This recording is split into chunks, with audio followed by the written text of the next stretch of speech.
성도 여러분, 오늘 우리가 함께 읽은 이 본문 사건에 대하여 어떤 생각이 드십니까? 금방패를 다 뺏겨버리고 노수로 그것을 만들었다 하는 내용입니다. 르호보암 왕은 17년 동안 통치를 했는데 아버지 솔로몬 때의 영광은 재위 초기부터 급속하게 다 사라졌습니다. 이 사건은 통치의 초기에 해당하는 제5년째에 일어난 일인데요. 애굽 군대가 쳐들어왔어요. 예루살렘을 공격해서 성전과 왕궁의 보물을 다 빼앗아가고 솔로몬 때 만들었던 금방패들을 남김없이 다 가져가 버렸습니다. 이 금방패는 왕의 위엄이며 부와 권력의 상징이었습니다. 다 뺏겨버린 걸 어떻게 해요? 그러자 르호보암은 하는 수 없이 노수로 금방패 대신 방패를 만들어서 왕이 행차하거나 성전에 갈 때면 친위대들에게 놋방패를 들고 따라오도록 했다는 것입니다.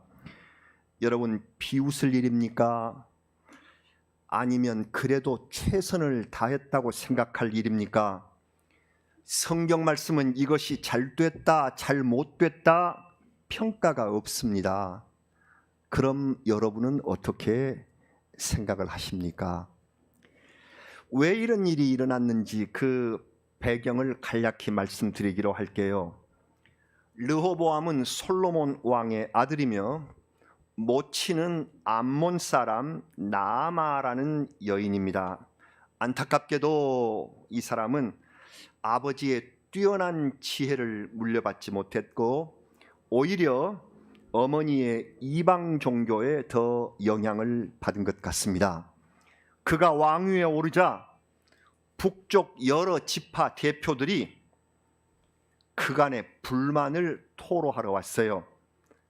솔로몬 시대 때 세금이 너무 과했고 그리고 건축을 많이 하느라고 징용이 심해서 힘들었으므로 이제 새 왕이 됐으니까 새 왕이 우리 멍에를 좀 가볍게 해 주십시오 하고 요청을 했습니다.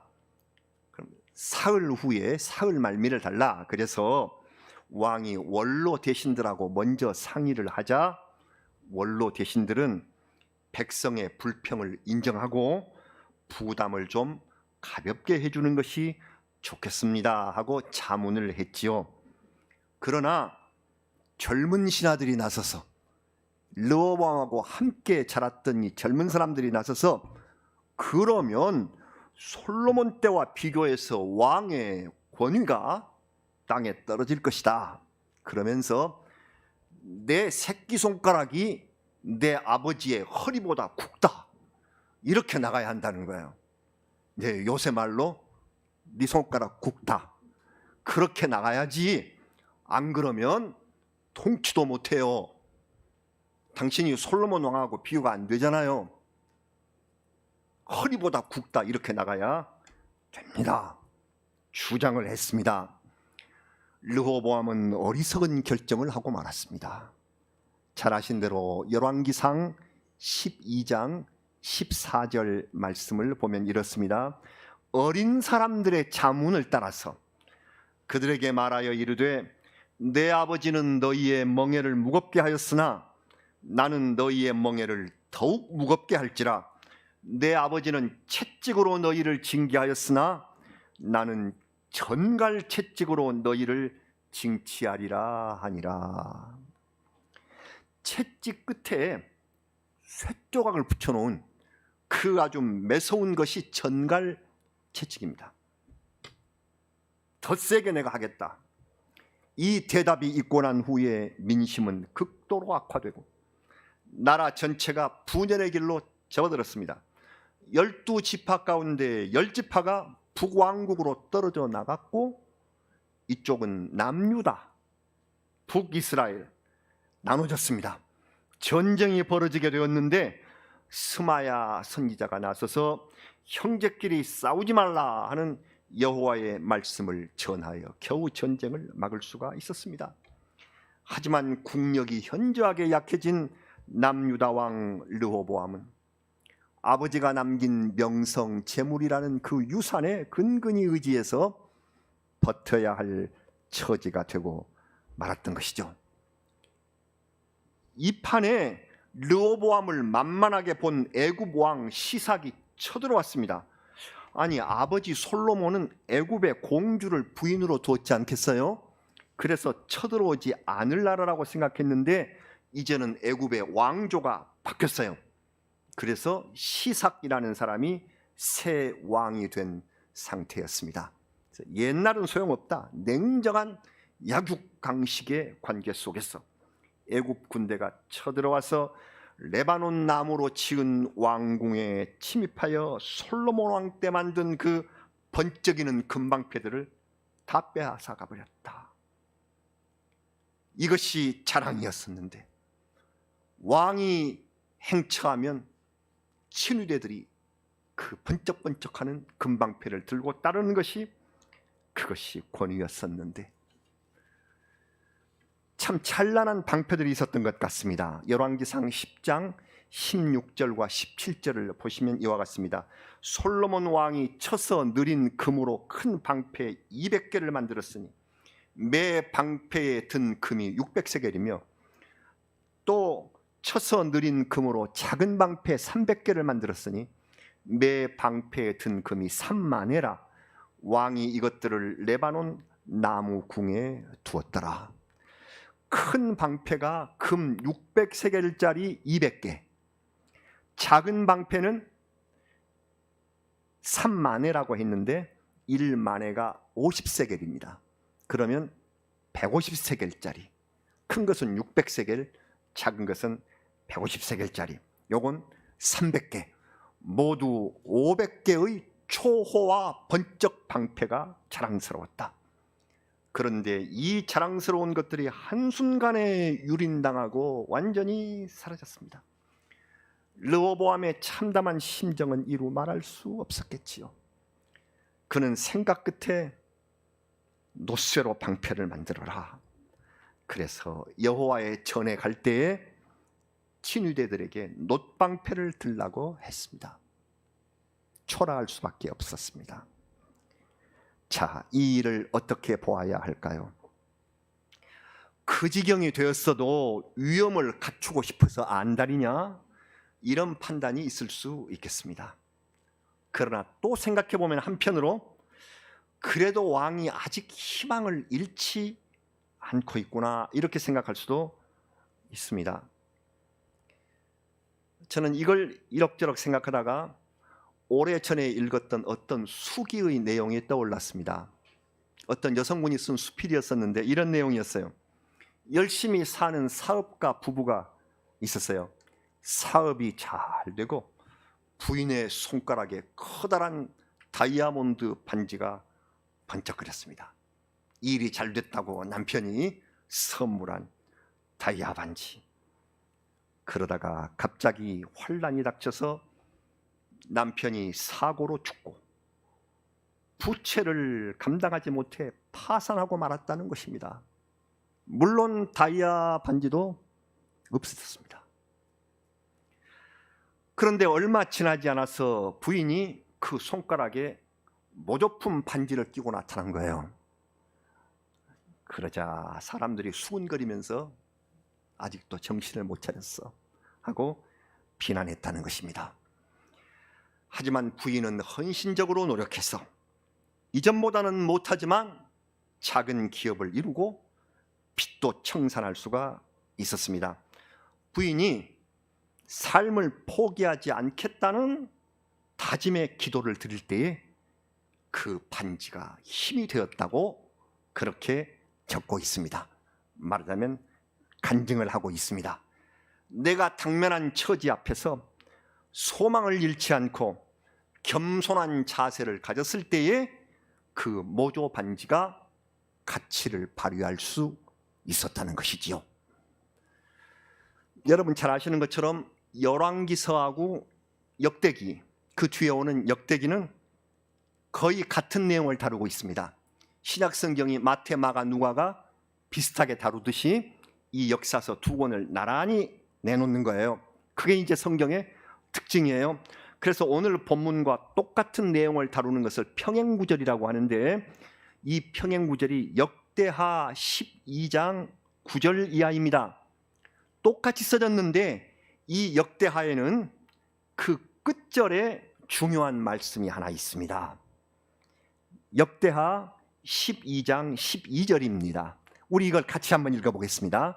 르호보암이 스스로 겸비하였고 유다의 선한 일도 있으므로 여호와께서 노를 돌이키사 다 멸하지 아니하셨더라. 아멘. 여기서 분명한 사실은 르호보암이 겸비한 마음으로 놋방패를 만들었다는 사실입니다. 이게 중요합니다. 비록 황금 방패는 없어졌으나, 그리고 영토가 줄어들었으나, 또 많은 무리가 배반하고 떠나갔으나, 아직 나 르호보암에게는 남은 백성이 있고 우리가 설 땅이 있고 우리 마음을 보시는 하나님께서 계심으로 겸손한 마음으로 이것을 만들었다는 것입니다.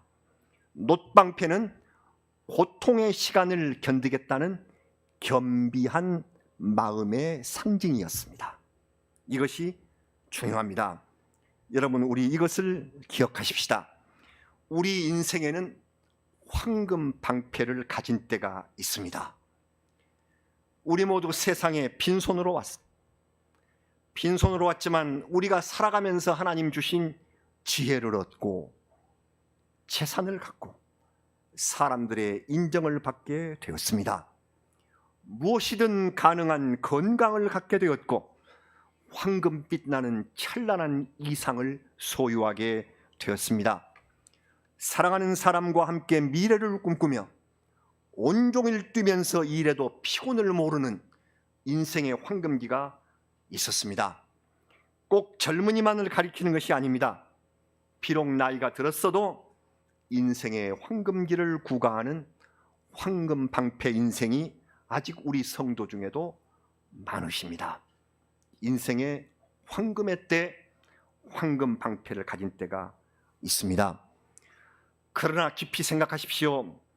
황금 방패는 나 자신이 만든 것이 아닙니다. 르호보암이 아니라 아버지 솔로몬이 만들어서 거저 준 것입니다. 그것이 곁에 있을 때는 귀한 줄 몰랐습니다. 건강, 신앙, 미래의 이상, 젊을 때의 재산, 이것들은 내 스스로 만든 것이 아닙니다. 하나님께서 우리 인생에 내려주신 은혜의 선물들이었습니다.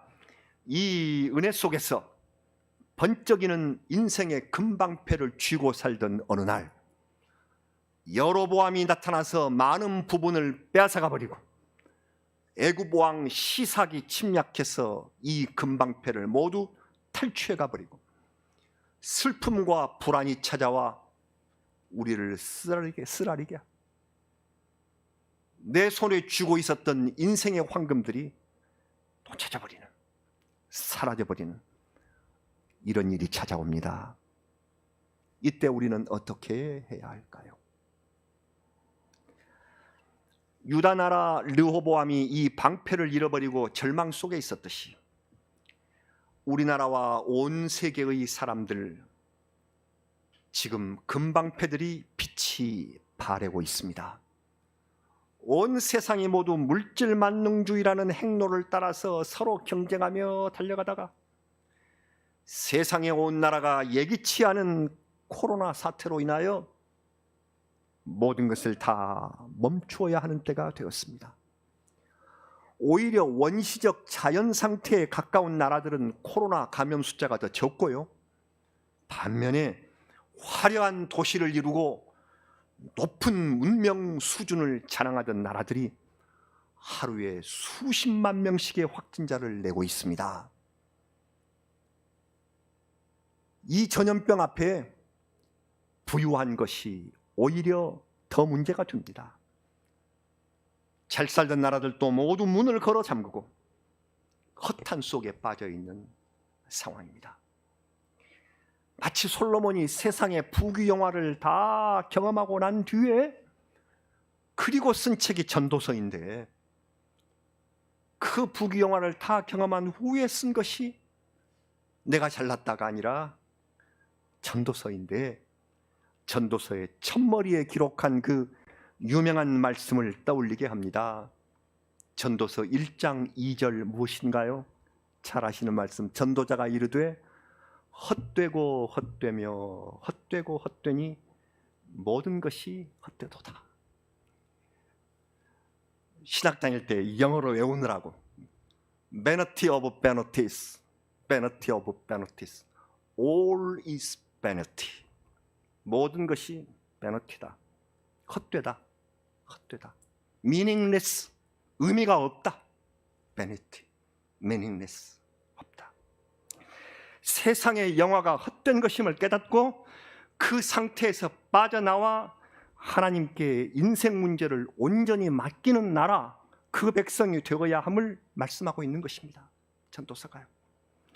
코로나로 인해 우리는 알게 됐습니다. 어느 때든 하나님이 그치라고 하신다면 우리 인간은 모든 것이 헛된 줄 알고 본분으로 돌아가야 한다는 사실을, 우리 인생의 본분으로 돌아가야 한다는 사실을.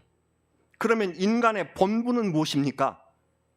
이 전도서의 끝말씀이 본분이 무엇인가를 명확히 가르쳐주고 있습니다. 전도서의 끝말씀 본분이 뭔가요? 전도서 12장 13절 같이 봉독하시겠습니다. 이 일의 결국을 다 들었으니 하나님을 경외하고 그의 명령들을 지킬지어다. 이것이 모든 사람들의 본분이니라. 아멘. 모든 사람들의 본분. 영어 성경은 본분을 whole duty라고 말하고 있습니다. 모든 의무다. whole duty. 모든 의무. 하나님 앞에 우리가 해야 할 모든 의무를 가리켜서 본분이라고 하는데, 하나님을 높이며 그 말씀을 준행하는 것이 인간의 무엇입니까? 본분입니다. 아멘. 이것이 본분이다. 이걸 다 알아. 이걸 다 알아. 여러분, 인생에서 우리 개인의 금방패를 잃어버린 사람들이 얼마나 많습니까? 성경의 인물만 보더라도 대표적으로 화려한 인생을 순식간에 잃어버린 사람이 욥입니다. 사탄의 공격으로 모든 것을 잃고 재 가운데 앉아서 질그릇 조각을 가져다가 몸을 긁고 있을 때에 가족으로부터, 사랑하는 아내로부터 하나님을 욕하고 죽으라, 네 꼴이 뭐냐, 이런 악담을 들었던 심정을 어떻게 표현할 수 있을까요? 다니엘도 인생의 금방패를 잃어버렸던 사람입니다. 바벨론 땅에까지 가서 총리의 지위에까지 올랐던 그 다니엘도 하루아침에 사자굴에 던져지는 처지가 되고 말았던 것입니다. 기가 막힐 노릇이 아니었겠습니까? 그리고 성경에서 금방패를 잃어버린 또 한 사람의 인물을 든다면, 지금 우리가 읽고 계시는 이 열왕기서를 기록한 것으로 알려진 선지자 예레미야가 이 열왕기를 썼다는데, 이 예레미야입니다. 나라 사랑이 깊고 눈물 많은 선지자, 눈물의 선지자로 알려진 그는 예루살렘의 멸망을 지켜보면서 슬픔의 노래인 예레미야 애가를 지었습니다. 하나님의 도성이 사라지고 믿음의 백성들이 고난받는 모습을 보며 그는 이렇게 탄식했습니다. 예레미야 애가 제4장 1절과 2절입니다. 이렇게 탄식을 했어요. 슬프다.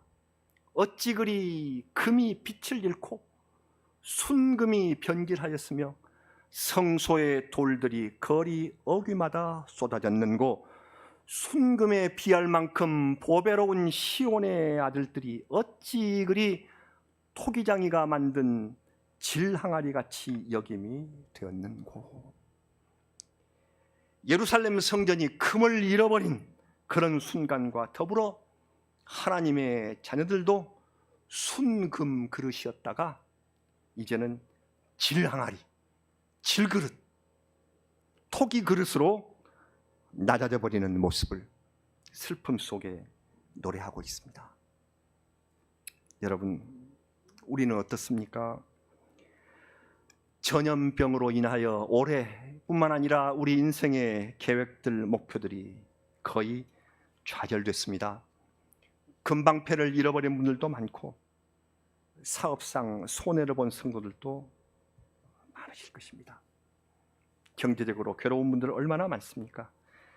우리 자녀들인 젊은이들도 먹구름으로 미래가 가려서 황금빛이 변질되고 있습니다.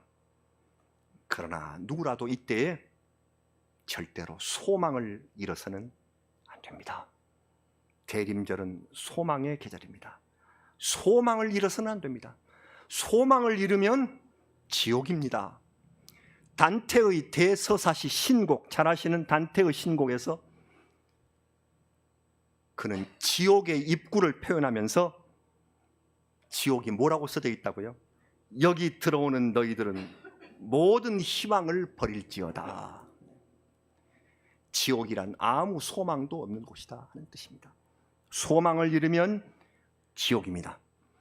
우리는 천국을 향하여 가는 하늘의 시민들입니다. 금방패가 사라졌다면 소망을 잃지 말고 즉시 하나님 앞에 겸비해지셔서, 하나님 앞에 겸손해지시고 나를 낮추셔서 놋방패를 다시 만들기 시작해야 합니다. 하나님께서는 르호보암이 겸손하고 낮은, 즉 겸비한 마음으로 놋방패를 만들려고 하자 그 뜻을 인정해 주셨고, 아울러 유다 나라에서 일어난 선한 일들도 다 받아주셔서 진노를 거두셨다고 말씀하셨습니다. 금을 놋으로 바꾸신 하나님이시므로 그 놋을 다시 금으로 회복시킬 수 있는 하나님이심을 우리는 믿습니다. 우리 삶에 있어 완전한 회복은 오직 하나님만이 하실 수 있으시고, 우리는 그렇게 회복시켜 주실 하나님의 은혜를 간절히 기다리며 기도합니다. 지난 추수감사절 때 일찍이 내년 달력을 드렸는데 2021년 탁상 달력, 오늘은 제조회사가 늦게 와서 벽걸이 달력을 이제 오늘에야 드릴 예정입니다. 이미 달력에서 보셨겠지만 내년 우리 교회의 표어는 무엇이던가요? 달력 펼치니까 회복시켜 주소서입니다. 회복시켜 주소서. 지금부터 이 표어를 마음에 새기시고 기도하실 때마다 먼저 이 말씀으로 시작하시기 바랍니다. 오 주님, 회복시켜 주소서. 이 표어 말씀의 근거가 되는 관련 구절은 시편 51편입니다. 시편 51편 12절 말씀을 같이 읽으시겠습니다. 주의 구원의 즐거움을 내게 회복시켜 주시고 자원하는 심령을 주사 나를 붙드소서. 아멘. 진정으로 그렇습니다. 구원의 기쁨으로 금보다 더 귀하게 우리를 회복시켜 주실 줄로 믿습니다. 하나님은 금방패를 잃어버린 유다 왕국의 사직 지켜주셨습니다. 금방이라도 망해버릴 것 같은 쇠약한 나라였으나 다윗의 등불을 끄지 않겠다, 내가 다윗의 불을 끄지 않겠다고 약속하신 말씀대로 정직한 왕을 세워서 등불 빛을 비춰주셨습니다. 이 르호보암의 아들 아비암은 3년 만에 세상을 떠났으나 그 아비암의 아들이 아사왕입니다. 아사왕은 우상을 제거하고 사회 질서를 세우며 성전을 회복하는 선정을 베풀었습니다. 아사왕 41년은 유다의 회복기였습니다. 반면에 북왕국 이스라엘로 분리해서 첫 임금이 되었던 여로보암은 제일 먼저 한 일이 금송아지 2개를 만들었어요. 왜? 북쪽 백성들이 예루살렘으로 가서, 예루살렘은 남유다의 수도이기 때문에 그리 가서 예루살렘 성전에서 예배드리면 마음이 그리 떠나버릴까 염려돼서 성전 가는 길을 딱 막고요, 그리고 금송아지 우상을 세운 것입니다. 그래서 북왕국 이스라엘 왕들은 대대로 악한 일을 행하면서 늘 성경에 여로보암의 길로 행하였다. 우상 숭배, 금송아지를 만들어서 하나님을 버린 그 길로 행하였다. 이렇게 기록이 되고 있습니다. 그래서 여로보암의 아들 나답은 왕이 된 지 2년 만에 반란을 일으킨 군인 바사의 손에 자기 가문을 모두 다 멸절당하고 그리고 왕좌를 뺏겼습니다. 그러나 또 그 왕위를 뺏은 바사의 아들 엘라가 왕이 된 지 2년 만에 시므리라는 군인이 나타나서 바사의 가문을 멸족시켜버립니다. 그 시므리는 왕이 된 지 고작 7일 만에 스스로 불을 질러서 죽고, 그리고 오므리가 치열한 파벌 싸움 끝에 왕이 됐고, 오므리의 아들 아합 왕은 우리가 아는 아주 가장 우상 숭배가 그냥 제일 깊었던 그 잘못된 왕 아합은 바알이 극성을 부리는 나라로 이스라엘을 만들어버리게 되었던 것입니다. 거의 선한 왕이 없어요. 그렇게 되었어요. 사랑하는 여러분, 우리 민족과 교회가 나아가야 할 길은 명확합니다. 믿음의 불을 끄지 않으실 주님 앞에 우리는 소망의 방패를 붙들어야 하겠습니다. 오늘 주일은 대림절 첫 주일, 다시 오실 예수 그리스도를 맞이하기 위하여 대림의 촛불을 밝히는 날입니다. 그래서 일부러 불을 켰습니다. 첫 번째 주일, 대림절 첫째 주일 촛불은 소망의 불, 기다림의 불이라고 합니다. 소망을 잃지 말자는 것을 확인시키기 위하여 하나님이 연단을 내리셔서 황금 많이 우리가 잃어버리고 노수로 신앙생활을 한 올해였으나 소망을 잃지 않은 우리에게 더 뜨겁고 그리고 더 감격스럽게 우리 주님 임하실 것입니다. 우리는 이 주님께서 다시 임하시기를 겸비한 마음으로 기다립니다. 겸손한 마음으로 우리가 다 잃어도 주님 앞에 겸비한 마음으로 기다립니다. 아멘. 주 예수여 오시옵소서. 우리 다 같이 기도드리겠습니다. 주님 오실 때에 금보다 더 귀한 것으로 우리를 회복시켜 주실 줄로 믿습니다. 회복시켜 주옵소서. 우리의 아버지 하나님, 예수 그리스도를 이 땅에 보내셔서 회복시켜 주시고 금보다 더 귀한 것으로 우리의 신앙을 빛나게 하여 주옵소서. 소망만큼은 잊지 않게 하시고 우리 주님께서 우리에게 이 내리시는 연단이 끝나는 그때에 소망의 금으로 하나님 나라의 귀한 은총을 감사하며 감격하며 찬미하며 닦아가는 그러한 은혜의 성도들이 되게 하여 주옵소서. 우리 성도들 지금 나누어져서 다 같이 모이지 못하고 성전을 그리워하며 집에서 예배드리고 있는 성도들이 있습니다. 주님 위로하여 주시기를 바랍니다. 우리 앞으로 이 코로나가 이제 마지막 확산 길을 걷기 때문에 어찌 될지 우리가 아직은 알지 못하오나 주님 소망으로 우리를 붙들어 주시고 우리 모두 건강하여 잘 회복하고 믿음이 이전보다 더욱더 높아지고 깊어져서 하나님을 기쁘게 만나뵐 수 있는 은혜의 날들을 속히 앞당겨 주시옵소서. 예수님의 이름으로 기도드리옵나이다. 아멘. 아멘.